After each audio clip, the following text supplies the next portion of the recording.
पिंपरी चिंचवडमध्ये सकल हिंदू समाज आक्रमक झाला। बांगलादेशमध्ये हिंदू अत्याचाराच्या विरोधात मोर्चा काढण्यात आलाय। मोर्चामध्ये हजारोंच्या संख्येने हिंदू बांधव जमल्याचं पाहायला मिळालं। बांगलादेशातील हिंदूंवरील हल्ले थांबवण्याची मागणी देखील या मोर्चाच्या माध्यमातून करण्यात आलेली आहे। पिंपरी चिंचवडमध्ये निघालेला सकल हिंदू समाजाचा हा मोर्चा आपण पाहतोय। पिंपरी चिंचवडमध्ये सकल हिंदू समाज आक्रमक झाला। बांगलादेशमध्ये हिंदूंवर जे अत्याचार केले जातात त्या अत्याचाराचा निषेध करण्यासाठी हिंदू समाजाने मोर्चा काढलेला आहे। मोर्चामध्ये हजारोंच्या संख्येने हिंदू बांधव एकत्र आले तर बांगलादेशातील हिंदूंवरील हल्ले थांबवण्याची मागणी मोर्चाच्या माध्यमातून करण्यात आली आहे।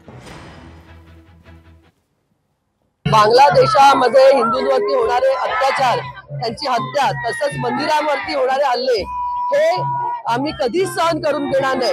एक हिंदू सकल म्हणून सगळे हिंदू आज रस्त्यावरती उतरलेले आहेत की हे हल्ले थांबले पाहिजेत आणि हे आम्हाला केंद्रापर्यंत पोहोचवायचंय आणि केंद्राने याच्यावरती काहीतरी निर्णय घ्यावा आणि बांगलादेशाला चांगला चोप द्यावा अशी आमची सगळ्यांची मागणी आहे। पण सर्व हिंदू आता रस्त्यावरती उतरलेले आहेत। पूर्ण महाराष्ट्रातच नाही तर देशभराचे हिंदू आज रस्त्यावरती उतरलेले आहेत।